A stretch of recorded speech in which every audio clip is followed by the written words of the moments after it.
السلام علیکم ورحمۃ اللہ وبرکاتہ۔ دوستوں، میں آپ کا بھائی گلزار اشرف اپنے اسلامک حیرت انگیز انفارمیشن چینل میں خیر مقدم کرتا ہوں۔ دوستان محترم، پچھلی ویڈیو میں کیا جانے والا سوال کہ نماز میں رکوع کرنا کیا ہے، اور اس کا صحیح جواب تھا آپشن ڈی یعنی فرض، اور صحیح جواب دینے والے لوگوں کے نام یہ رہے: انجل سیفی، عبد الرحمن، عاقب خان، نیاز وارث، فرقان خان، عبداللہ۔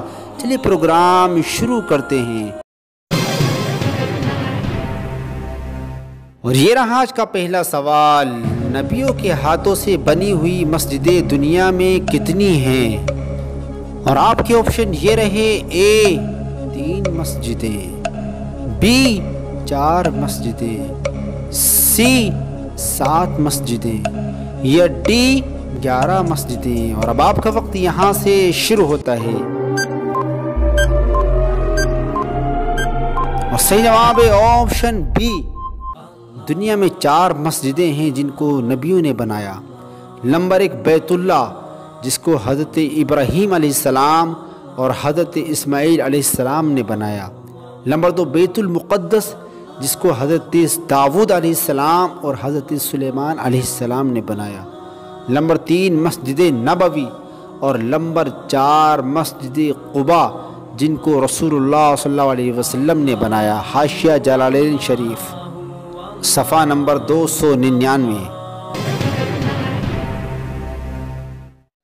اور یہ رہا آپ کا اگلا سوال: قارون حضرت موسیٰ علیہ السلام کا کیا لگتا تھا؟ اور آپ کے آپشن یہ رہے: اے دوست، بی پڑوسی، سی بھائی، یا ڈی ان تینوں میں سے کوئی نہیں۔ اور اب آپ کا وقت یہاں سے شروع ہوتا ہے،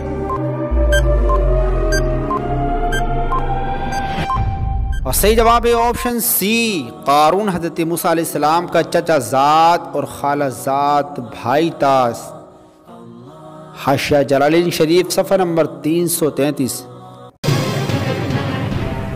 اور یہ رہا آپ کا اگلا سوال: قارون کے خزانے کی کنجیاں، چابیاں کتنے خچروں پر لادی جاتی تھیں؟ اور آپ کے آپشن یہ رہے: اے 11 خچروں پر، بی 21 خچروں پر، سی 40 خچروں پر، یا ڈی 70 خچروں پر۔ اور اب آپ کا وقت یہاں سے شروع ہوتا ہے،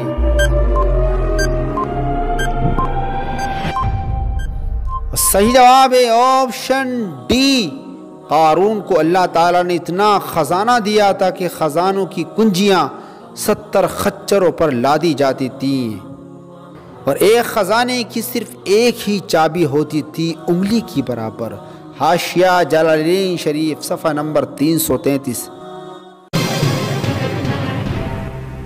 اور یہ رہا آپ کا اگلا سوال: قارون روزانہ زمین میں کتنا دھستا ہے؟ اور آپ کے آپشن یہ رہے: اے 5 فٹ، بی اپنے قد کی برابر، سی حضرت آدم کے قد کی برابر، یا ڈی حضرت سلیمان علیہ السلام کی قد کے برابر۔ اور اب آپ کا وقت یہاں سے شروع ہوتا ہے، صحیح جواب ہے آپشن سی۔ قارون روزانہ اس کے دھسنے کی مقدار حضرت آدم علیہ السلام کے قد کے برابر ہے۔ قارون جس دن زمین میں دھسا آج تک دھستا جا رہا ہے۔ تفسیر خزائن العرفان، پارہ 20 رکوع 12۔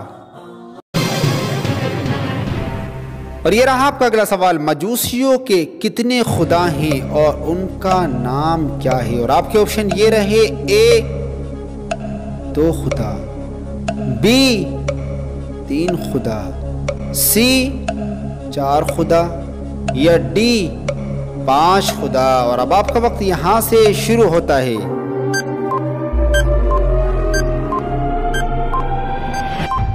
اور صحیح جواب ہے آپشن اے۔ مجوسیوں نے 2 خدا تسلیم کیے ہیں: ایک خالق خیر جسے یزدان کہتے ہیں، دوسرا خالق شر جسے اہرمن کہتے ہیں۔ تفسیر نعیم جلد نمبر 1، صفحہ نمبر 651۔ اور یہ رہا آپ کا اگلا سوال: مرد کو چوٹی رکھنا کیسا ہے؟ اور آپ کے آپشن یہ رہے: اے جائز ہے،